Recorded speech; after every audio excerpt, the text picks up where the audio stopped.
guys, and welcome back to a brand new video. Oh my god, you can't even see my top, I look naked.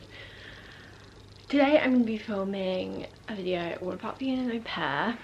If you didn't know, if you're new here, I have been an au pair for the last 6 months, and last year I was also an au pair in Melbourne. So I thought, why not film a video about it? Like, I get quite a few messages on Instagram or on TikTok about being an au pair and how I got into it and everything like that, so I thought I'd dive right in. So I didn't have any qualifications. It's a question I get asked quite often, but I did have experience. I've babysat, I worked at Camp America, I did work experience in a nursery, but you don't necessarily need that level of experience, just like, you know, any sort of experience with kids. Like if you have younger siblings, they kind of like that, you know. And with my first family, they didn't ask for me to get anything, no like first aid or anything like that, but then when I came to this family, they asked me to get a they asked me to get a DBS in England, so like a police check, but I know some families do ask, like they want like a driving license, which I already have, they want a working with children's check, they want first aid, but it really just depends on the family and what they're looking for. But obviously if you don't have, I mean, a driving license is a bit harder, but if you don't have like, I think like working with children's check or first aid or whatever, you can obtain them. They're not hard at all, so that is pretty easy to do. I actually found my jobs on Facebook. So for the one in Melbourne, I literally did Melbourne au pairs, Perth au pairs, and I just put a little post up about me and my experience and kind of what I was looking for, and then families kind of like message you from that. If I can find my post, I will put a screenshot up of it just to give you a little example, but if not, I'm sorry, it was a while ago that I posted that. And then yeah, my family in Melbourne, Kelly messaged me, and then we FaceTimed. I was actually still on the farm, so we FaceTimed while I was on the farm, and then yeah, we kind of just both kind of said that we wanted, like, she told me she was happy if I wanted to come, and I knew I wanted to go there, and I think like 3 weeks later I was living with them. And kind of similar happened with Court and the boys. We had a phone call, and I was back in England at this point, but we had a phone call, and then yeah, I kind of said like, if you would like, I would love to come and work for you. And then yeah, I think it was like maybe a month later I was here. So yeah, that's kind of how I got it. That's kind of the way most people get it in Australia. I think in America it's slightly different, like you go through agencies or whatever, but in Australia, just go on a Facebook group, put a little post up about yourself, or like parents also put posts up about themselves, so you can also then go and comment on theirs and be like, oh, this sounds really interesting to me. So some of the things that I would consider, or I did consider: location. WA is a big place, Melbourne's a big place. Are you gonna be able to get around? In Melbourne I didn't have a car. I did on weekends, which was pretty good, but I didn't during the week, so I had to get the train and stuff. But the public transport in Melbourne is like so good. Here I'm a little bit further out from like the city and the beaches, but I have a car.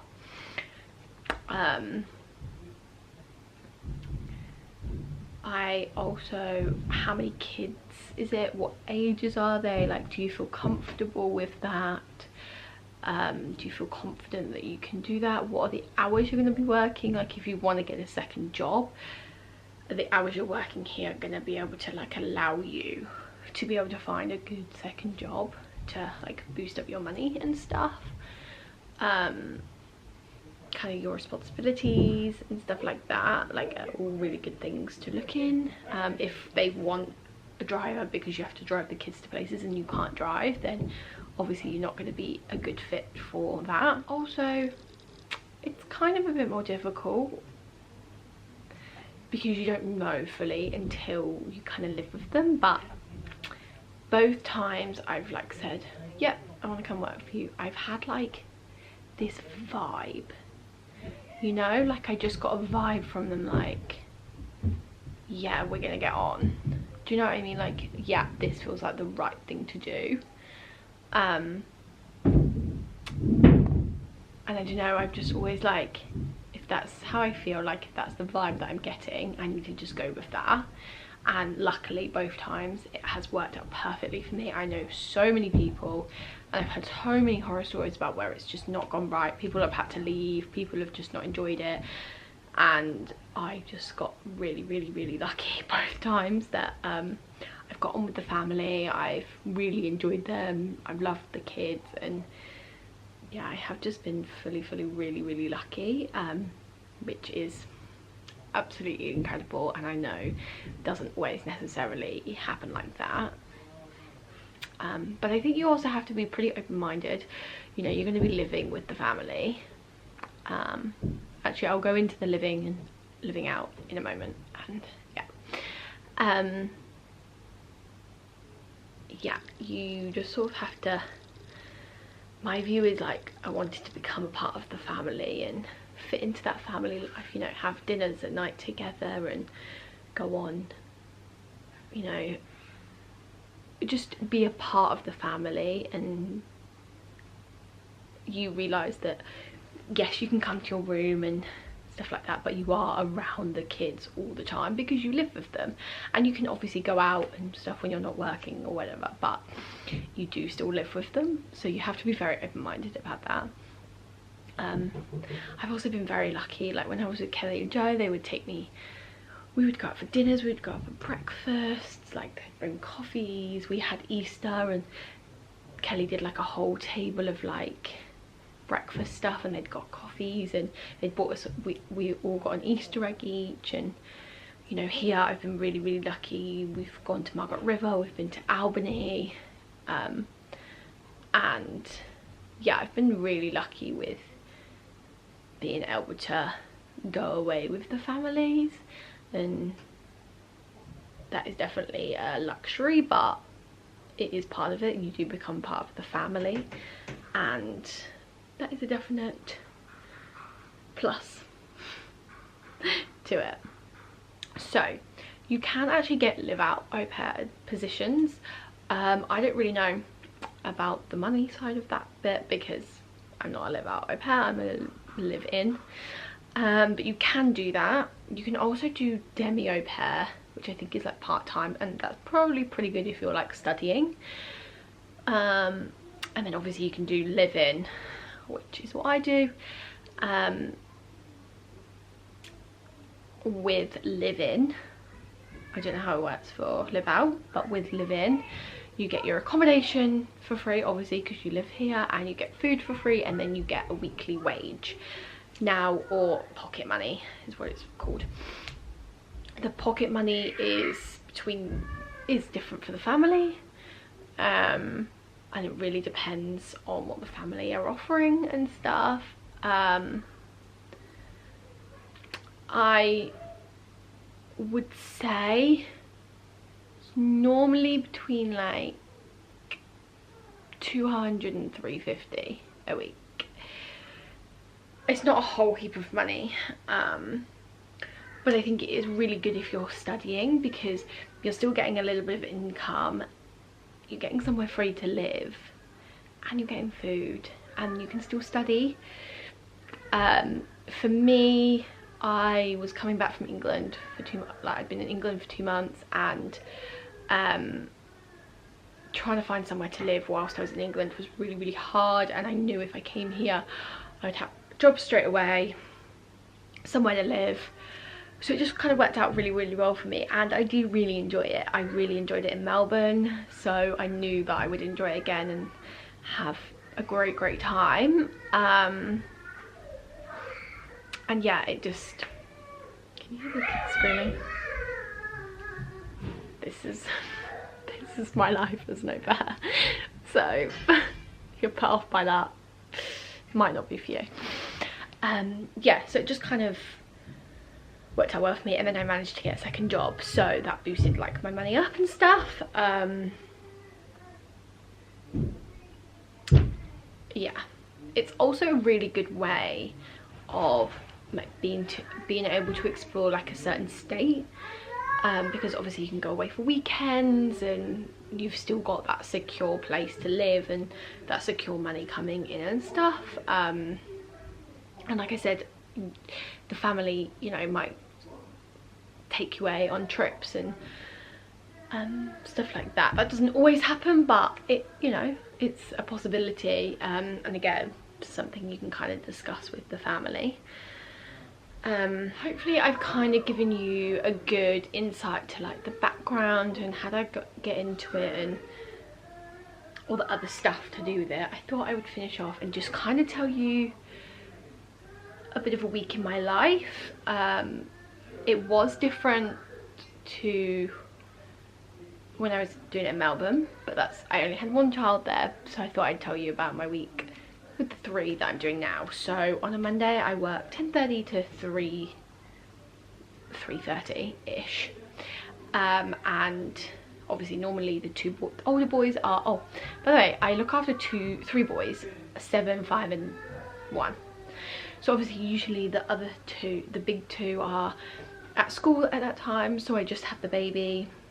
He goes for a nap around 11, so I will then do some cleaning, or I'll make him like some sort of food, or I'll make him like muffins or fritters or zucchini slice or something like that. And then I will just have like, if I have time, I'll just have like a half an hour mini break. I don't really take a massive break on a Monday because I only work 5 hours. And then, yep, he'll wake up. His nap's usually like an hour and a half. Sometimes, not very often, they can be 2.5 hours, but it's not very often. And then, yeah, we'll play and I'll feed him, like I'll give him lunch. And yeah, I don't do any school runs on a Monday, but then Tuesday, Thursday I work 7 till 4:30, and a Friday I work 7 till 5. So on those 3 days I make sure the boys have had breakfast, clear up from breakfast, make sure they brush their teeth, got dressed, brush their hair, wash their face, I make their beds, I take them to school, I do the school run, and then I'll do something with the baby, Charlie.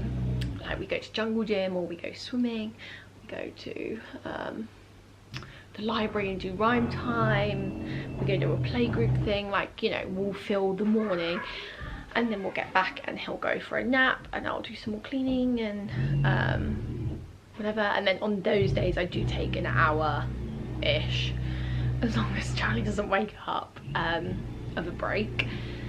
And then, you know, the afternoon will be the same. We'll play, have food and this and the other, and then we'll go pick the boys up from school.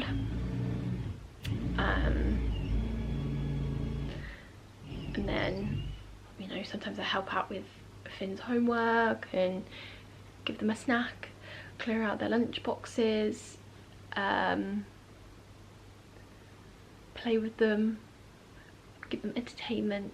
Sometimes they go in the pool. So yeah, that's kind of a typical week in my life. Obviously it changes every single day, it's different every week, it really depends. Like, you know, sometimes court's got something on and we go and do this, and school holidays are different, and yeah, but that is kind of ish the structure of my week. So I only work Mondays to Thursdays, but I work like 35 hours in that week, in them 4 days. So yeah, but it's different for everyone. Like, my friend was doing it in Brisbane, and she would work like 7 till 9, because she would drop the kids off at school, and then she would work like 2 till 6, and she would have to cook them dinner. I don't cook dinners. I do make them like lunches and stuff, but I don't cook dinner. A few times I've like prepped dinner, but it's not very often. But yeah, it's different for every single person. So yeah, hopefully this has given you a little insight into being an au pair. If you have any questions, then obviously put them in the comments and I will do my best to answer them. I hope you enjoyed this very little video, a little insight into being an au pair. If you are considering doing it and you love kids, then honestly do it. It's such a good experience. And do you know the funny thing is, Court once said to me, she was like, this is the closest you'll get to be a mum before you're an actual mum. And I was like, that is so true. Like, that is so true. Also, the amount of times people, when I'm out, will be like, oh my god, your son looks so much like you, and I'm like, thank you, impossible, but thank you. But yeah. Anyways, I hope you enjoyed this video. I will definitely see you in the next one. Let me know what you want to see. If there's anything else, yeah, in particular, then let me know. And please subscribe, and I love you all lots.